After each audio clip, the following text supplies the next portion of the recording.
नमस्ते बच्चों, आप सभी का स्वागत है ऑनलाइन क्लासेस में। बच्चों, आप सब लोग कैसे हो? कुशल मंगल से होंगे और पढ़ाई की तरफ आप ध्यान भी देते होंगे, है ना। पढ़ाई की तरफ आप ध्यान भी देते होंगे और उसके साथ आप अपने माता पिता जी को उनके कार्य में आप थोड़ा हाथ भी बढ़ाते होंगे, है ना। वेरी गुड बच्चों। बच्चों, आज मैं आपको एक ऐसा लेसन है जो हमें मजबूत इच्छा शक्ति के बारे में बताती है। वो लेसन आज हम पढ़ेंगे, जिसका नाम है, वो पाठ है जो देखकर भी नहीं देखते। ठीक है, जो हमारा प्यारी सी हिंदी की पुस्तक है वो निकालिए आप। बसंत भाग 1 कक्षा 6 की हिंदी पुस्तक निकाल कर देखिए आप। मैं जो कहाँ पढ़ती हूँ वहाँ आप अपने उंगली रखते जाइए। जो देखकर भी नहीं देखते। आज हम इस पाठ के बारे में जानेंगे। ठीक है बच्चों।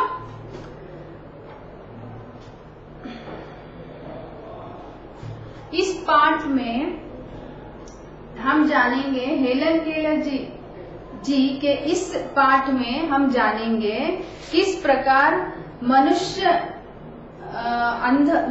ईश्वर द्वारा दिए गए सुविधाओं को अपने क्षमताओं का कदर नहीं करता। अपने क्षमताओं का वो कदर नहीं करता। इस पाठ में हम जानेंगे। जैसे कि ईश्वर ने दी हुई सुविधाओं, यानी आँख, कान, हाथ, पैर और ये जीभ, ये सब कुछ सुविधाएं हमें दी। इसके जिसको होता है उसका वो कदर नहीं करते। जिसको नहीं होते उनको वो बहुत क्या होता है, महत्व होते हैं। तो बच्चों, आज हम इनके ऐसा ही एक पाठ है जो आज हम पढ़ेंगे, जिसका नाम है जो देखकर भी नहीं देखते। इस पाठ की लेखिका है हेलन केलर जी। आपने इनके बारे में सुने होंगे ना आप। पिछले कक्षाओं में आप पढ़ते आ रहे हैं इनके बारे में। तो आज हम इनके बारे में जानेंगे। आपके टेक्स्ट बुक में, आपकी पाठ्य पुस्तक में यहाँ पे दिया गया है हेलन केलर जी का चित्र। देखा आपने? तो आज हम इनके बारे में जानेंगे, बाद में हम पाठ की तरफ बढ़ते हैं बच्चों। हेलन केलर जी 1880 इनका 1880 से 1868 1880 से 1968 तक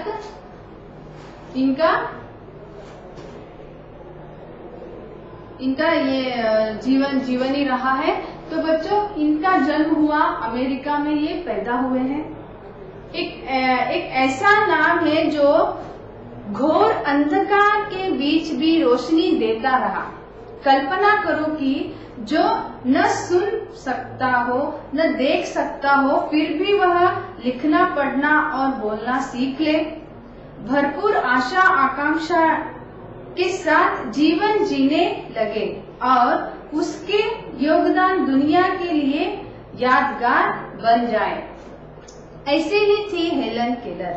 जब वे 1.5 वर्ष की थी, बचपन की एक गंभीर बीमारी की वजह से उनकी देखने और सुनने की शक्ति जाती रही, लेकिन उन्होंने हार नहीं मानी।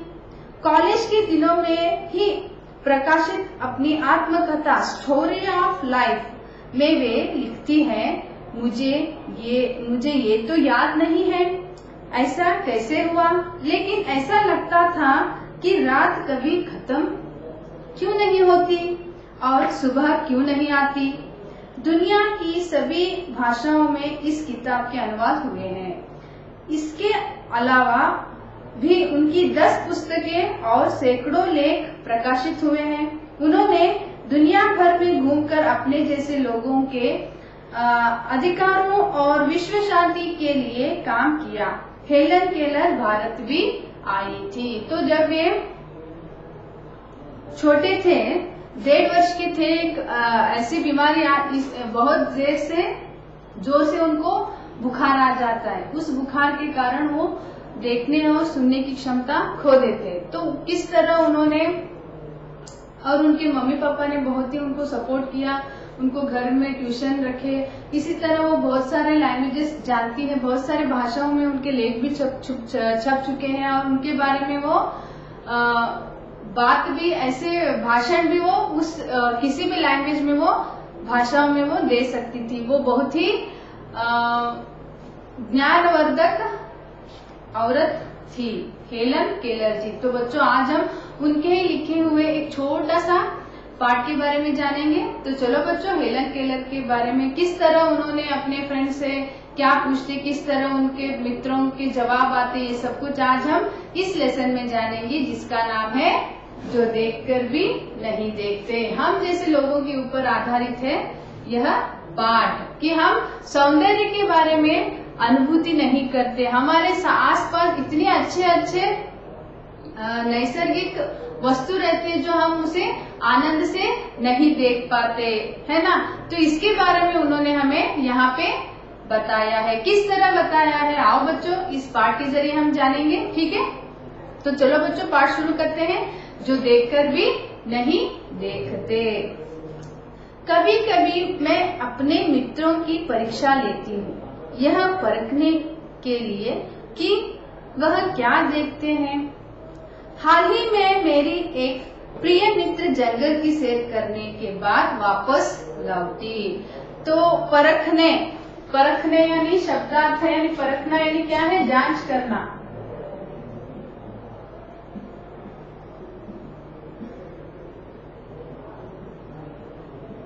परखने यानी जांचना, टेस्ट करना,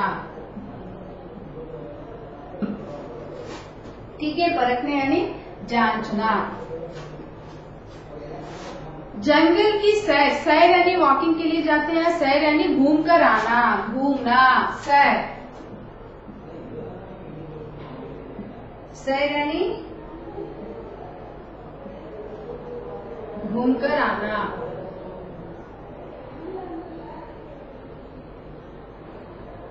सैर, ठीक है। सैर करने के बाद वापस लौटी। मैंने उनसे पूछा आपने क्या क्या देखा। तो यहाँ पे उनकी एक प्रिय मित्र थी, क्लोज फ्रेंड थी, वो जंगल में घूमकर आती है। तो उनको जंगल से घूमकर आने के बाद, लौटने के बाद वो हेलन केलर जी पूछती कि आपने वहाँ क्या क्या देखा। तो उनका जवाब कुछ खास नहीं रहता। तो आइए बच्चों उनका उत्तर क्या रहता है देखेंगे हम। आपने क्या क्या देखा, कुछ खास तो नहीं, उनका जवाब था। मुझे बहुत अचरज नहीं हुआ क्योंकि मैं अब इस तरह के उत्तरों की आदी हो चुकी हूँ। मेरा विश्वास है कि जिन लोगों की आंखें होती है वे बहुत कम देखते हैं। अचरज यानी क्या बच्चों, आश्चर्य। अचरज यानी आश्चर्य से आश्चर्य होना, अच्छा अचरज।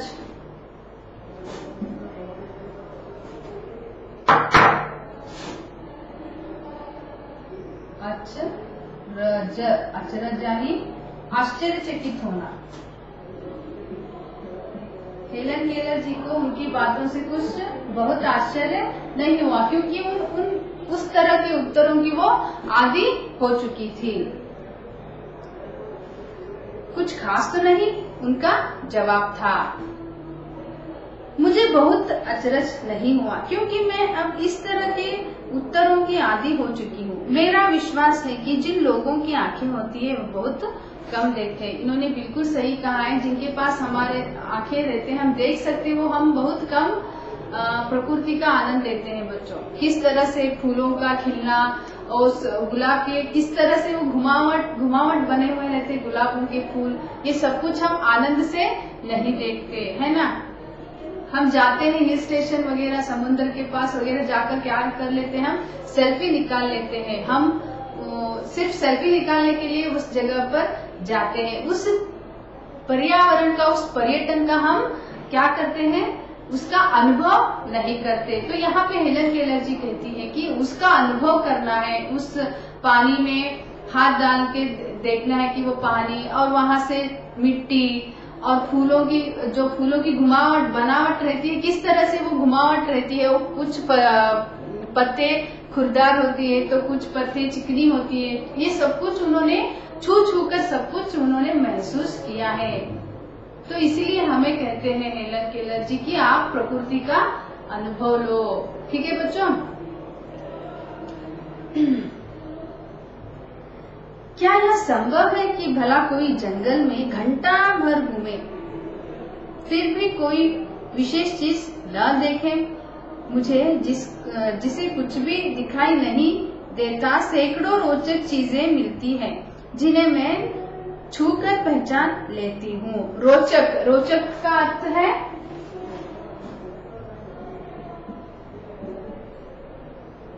रोचक यानी रुचि पूर्ण। रोचक यानी रुचि पूर्ण। इतने अच्छे चीज मैं देखती हूँ जंगल में जाकर, वो देखते नहीं है, वो क्या करते हैं ऐसे छूकर, ऐसे हमें छूने से बोर्ड कैसा दिखता है, बहुत ही सॉफ्ट यानी चिकना है। तो हम ये डस्टर को ऐसे छुए तो ये क्या हमें महसूस होता है, खुरदरा। तो इस तरह वो चीजों को छूकर पहचान लेती थी। तो वो छूकर इतना आनंद करती थी कि अगर मेरे आंखें होती तो मैं और कितना अच्छे से उस प्रकृति का अनुभव लेती थी। तो यहाँ पे हेलन केलर जी कहते हैं हमें भी प्रकृति के आनंद लेना है, अनुभव करना है।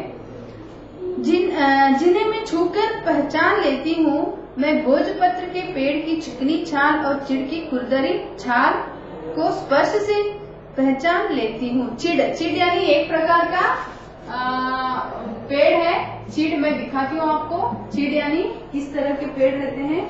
चिड़ यानी एक प्रकार का पेड़।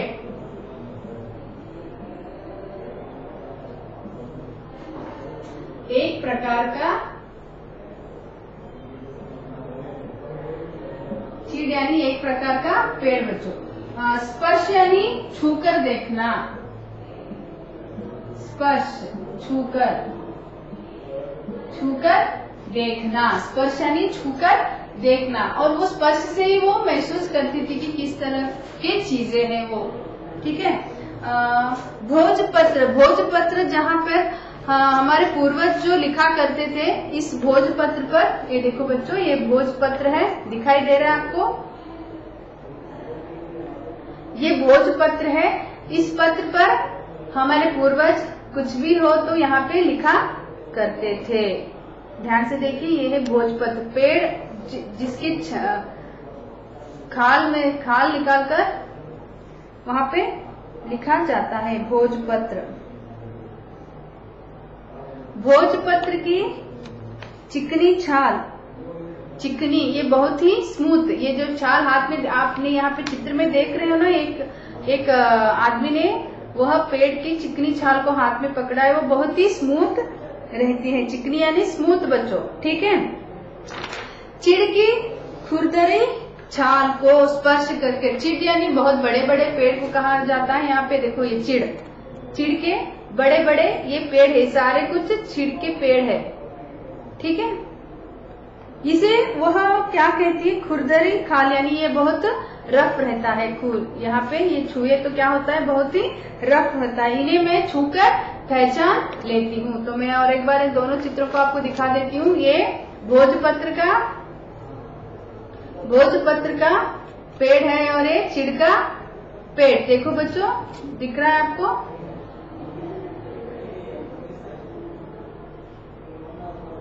देखा आपने? ठीक है बच्चों।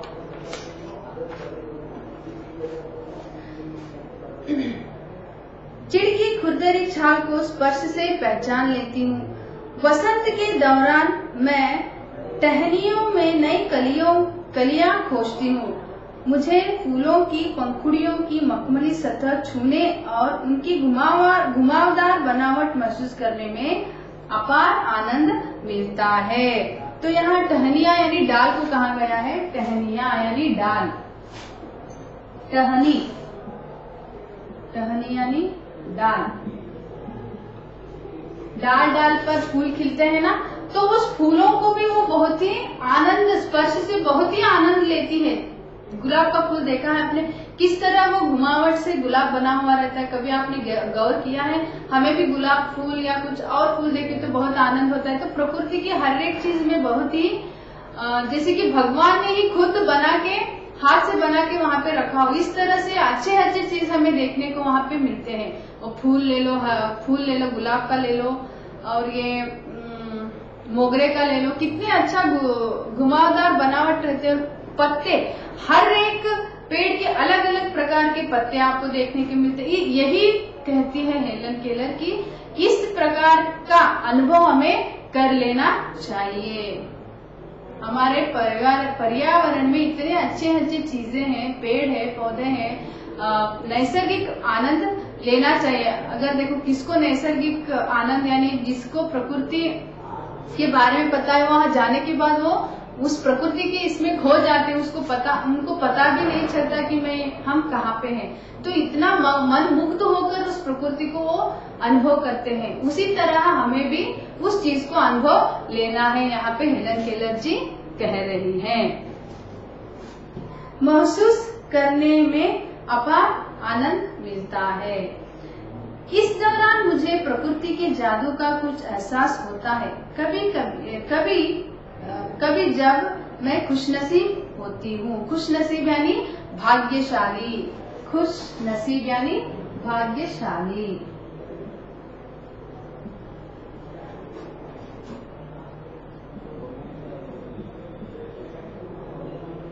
खुशनसीब यानी भाग्यशाली।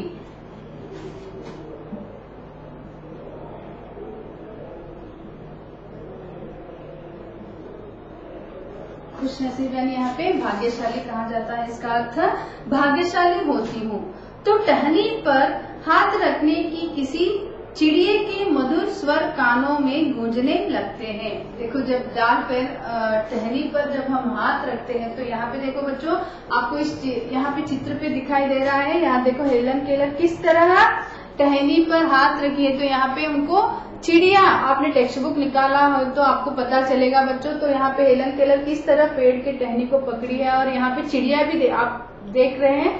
तो चिड़ियों की मधुर स्वर उनको सुनाई देती है, मनमुग्ध हो जाता है। मधुर यानी दिल को अच्छे लगने वाले स्वर।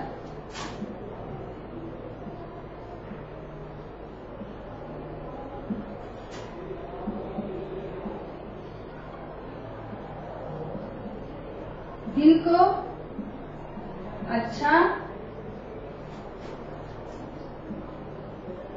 लगने वाला, मधुर यानी दिल को अच्छा लगने वाला मधुर स्वर वहां रहता तो क्या होता था, गाना वो सब कुछ वहां पे शामिल होता था। यहाँ पे मधुर स्वर कानों में गूंजने लगते हैं। मधुर स्वर कानों में गूंजने लगते हैं, यानी जैसे कि लता मंगेशकर की आवाज आपने सुनी या किसी उषा मंगेशकर की आवाज या हृदयनाथ आवाज सुनी तो हमें कानों में वही गुनगुनाने जैसा होता है। इसी तरह हेलन केलर जी को इस टहनी के पास जब हम हाथ रखते हैं तो उनको क्या होता है, मनमुग्ध हो जाता है और दिल को सुकून मिले। इस स्वर को सुनने के बाद उनको दिल को सुकून मिल जाता है। दिल को अच्छा लगने वाला स्वर मधुर स्वर कहा जाता है। मधुर स्वर कानों में गूंजने लगते हैं। अपनी अंगुलियों के बीच झरने के पानी को बहते हुए महसूस कर मैं आनंदित हो उठती हूँ। मुझे चिड़की फैली पत्तियां या घास का मैदान किसी भी महंगे कालीन से अधिक प्रिय है। तो यहाँ पे चिड़के देखो किस तरह से ये चिड़के पत्ते नीचे गिरते हैं तो वो क्या लगता है उनको, महंगे कालीन से। कालीन यानी गलीचा। महंगे कालीन हम पैसे ले लेकर कालीन घर को डेकोरेट करने के लिए कालीन डालते हैं ना, तो यहाँ पे कालीन का अर्थ है गलीचा।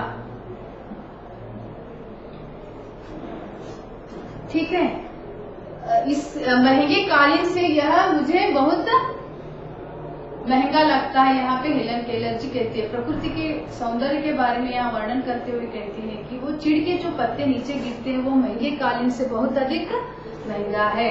इस कहने का तात्पर्य है। बदलते हुए मौसम का समा मेरे जीवन में एक नया रंग और खुशियां भर जाता है। मौसम का समा, समा यानी यहाँ पे वातावरण को कहा गया है समा।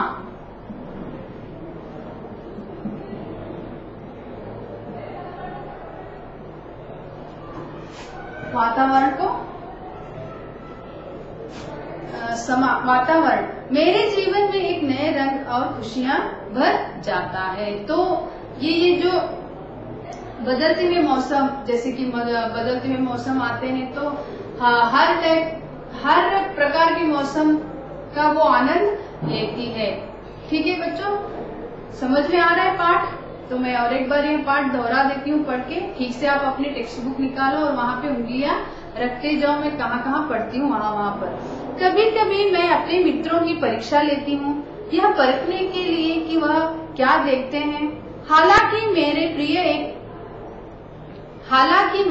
मेरी एक प्रिय मित्र जंगल की सैर करने के बाद वापस लौटी। मैंने उनसे पूछा, आपने क्या क्या देखा?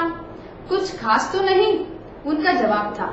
मुझे बहुत अचरज नहीं हुआ, क्योंकि मैं अब इस तरह के उत्तरों की आदी हो चुकी हूँ। मेरा विश्वास है कि जिन लोगों की आंखें होती है वे बहुत कम देखते हैं। क्या यह संभव है कि भला कोई जंगल में घंटा भर घूमे और फिर भी कोई विशेष चीज ना देखे? मुझे जिसे कुछ भी दिखाई नहीं देते सैकड़ों रोचक चीज मिलती हैं, जिन्हें मैं छूकर पहचान लेती हूँ। मैं भोजपत्र के पेड़ की चिकनी छाल और चिड़ की खुरदरी छाल को स्पर्श से पहचान लेती हूँ। वसंत के दौरान मैं टहनियों में नई कलियां खिलती हूँ। मुझे फूलों की पंखुड़ियों की मखमली सतह छूने और उनकी घुमावदार बनावट महसूस करने में अपार आनंद मिलता है।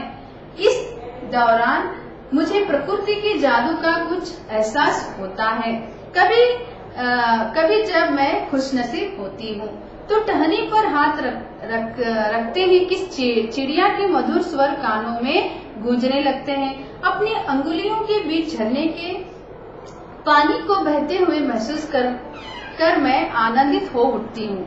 मुझे चिड़ की फैली पत्तियां, घास का मैदान किसी भी महंगे कालीन से अधिक प्रिय है। बदलते हुए मौसम का समा मेरे जीवन में एक नया रंग और खुशियां भर जाता है। तो बच्चों, मैंने आपको पढ़ाते समय आपको समझाया है। मुझे आशा है कि आपको यह पाठ समझ में आई होगी। जो बाकी का थोड़ा बचा हुआ है हम नेक्स्ट क्लास में पढ़ेंगे बच्चों। धन्यवाद।